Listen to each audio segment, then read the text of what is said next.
Assalamualaikum warahmatullahi wabarakatuh. Kalau kemarin kita membahas tentang latar belakang dan keutamaan mencari ilmu, maka tentunya hari ini kita akan belajar tentang syarat-syarat yang harus dipenuhi biar kita mendapatkan ilmu. Saya dan kawan-kawan hadirin adalah para pencari ilmu. Kita adalah thalabul ilmi. Kita adalah talib, pencari ilmu, kita adalah murid, kita adalah siswa. Maka syarat-syarat ini harus dipenuhi ketika kita ingin mencari ilmu. Ya. Baik. Bismillahirrahmanirrahim. Kita ambil dari sebuah kitab yang sangat terkenal, yaitu Kitab Ta'lim al-Muta'alim. Ya. Nah, kitab ini berisi tentang syarat-syarat dan panduan kita sebagai seorang pencari ilmu. Ya. Imam Al-Jarmuji dalam kitab ini menyebutkan bahwa setidaknya kalau kita ingin mendapatkan ilmu, ya, maka kita harus melaksanakan dan memenuhi syarat-syarat. Ya, la tanalul ilma illa bisittah. Ya, tidaklah kamu akan mendapatkan ilmu kecuali dengan 6 perkara. Ya, sa'umbika an majmu'iha bibayanin. Dan aku akan kabarkan kepada kalian dengan jelas-jelasnya syarat-syarat untuk mencari ilmu itu. Ya. Apa itu? Al-zaka wa hirsin wa istibarin wa bulghatin wa irsyadin wa irsyadu ustadin wa tulil zaman. Oke. Ya. Yang pertama, az-zaka. Az-zaka itu adalah kecerdasan. Maksudnya apa, teman-teman? Maksudnya adalah kita oleh Allah Subhanahu wa taala sudah diberikan akal pikiran.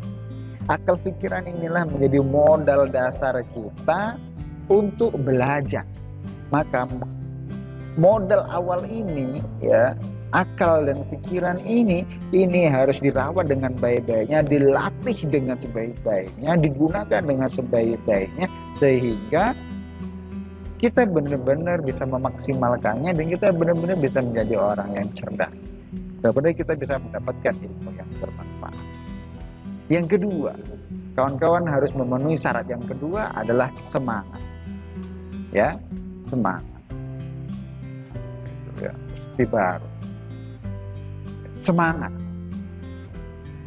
Kalau teman-teman loyo ketika mencari ilmu malas-malasan, kayak mana jadinya? Belajar daring malas-malasan, belajar offline malas-malasan, apa yang akan didapat? Gak akan dapat. Ini adalah syarat yang kedua. Orang kalau mau belajar, mau mencari ilmu, harus semangat. Ya, harus semangat. Harus semangat. Kita lihat bagaimana saudara-saudara kita di pinggiran NKRI. Ya, mereka jalan kaki, naik gunung, turun gunung, melewati sawah, melewati jembatan rusak. Mereka luar biasa semangatnya untuk mencari ilmu. Ulama-ulama dulu mereka berjalan berkilometer, bermil-mil, hijrah dari kota satu ke kota yang lainnya hanya untuk mencari ilmu. Maka semangat, teman-teman. Yang ketiga adalah sabar. Kenapa harus sabar? Orang yang sabar, innallaha ma'as sabirin, orang yang sabar itu akan disayang oleh Allah Subhanahu wa taala, akan dibarengi oleh Allah Subhanahu wa taala. Bagaimana kita tidak sabar untuk mencari ilmu? Dengan kita sabar dalam mencari ilmu, maka insya Allah ilmu itu akan datang. Kesulitan apapun dihadapi dengan kesabaran, dihadapi dengan rasa syukur. Karena untuk mencari ilmu itu memang tidak mudah. Semuanya sulit, maka harus sabar. Terkadang gurunya, terkadang mata pelajarannya, terkadang waktunya, terkadang diri kita sendiri. Maka di situ kita diperlukan apa? Kesabaran. Kesabaran. Yang keempat adalah bekal.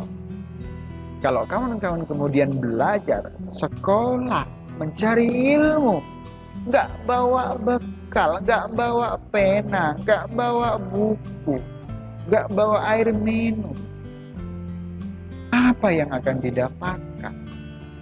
Padahal Imam Syafi'i mengatakan ilmu itu seperti kuda liar. Dan untuk mengikatnya, untuk mengendalikannya, maka dengan pena dan buku. Maka pastikan teman-teman mencatat apa yang saya sampaikan. Bekal. Ya, bekal. Bekal ini banyak sekali. Ya, bisa makanan, bisa bekal badan, ya, kendaraan dan seterusnya. Alat-alat belajar.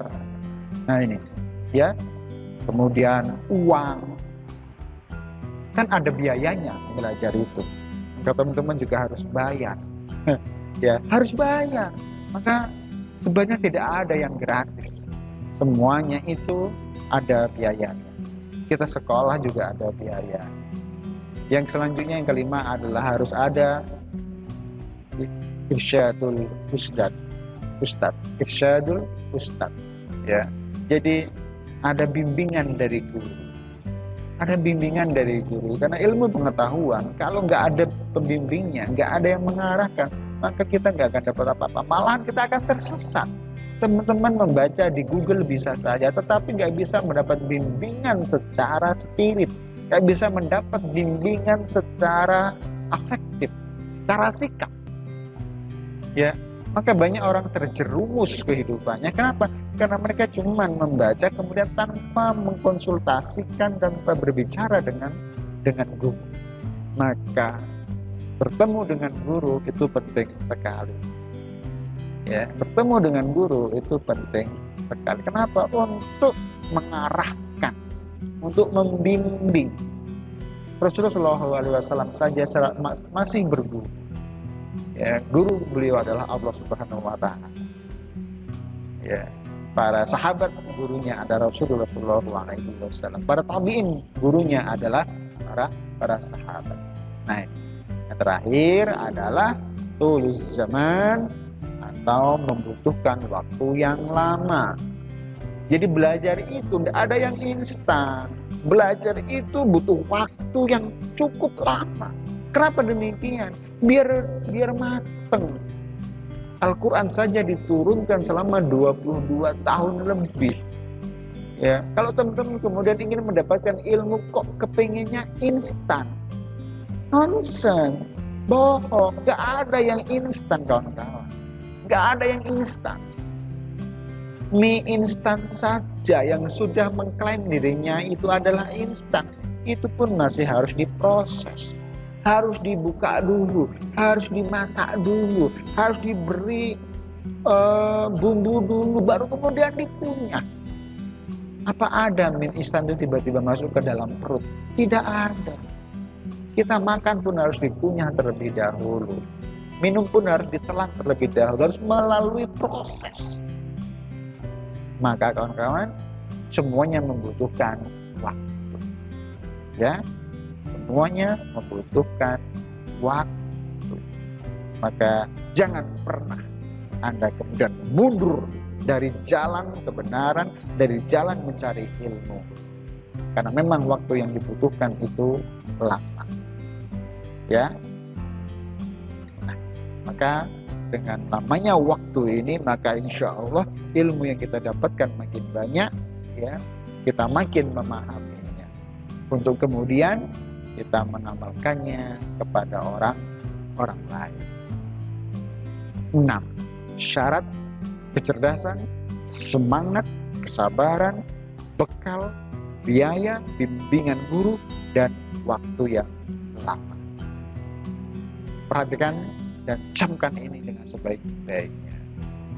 Mudah-mudahan Anda menjadi orang yang sukses. Semangat. Assalamualaikum warahmatullahi wabarakatuh.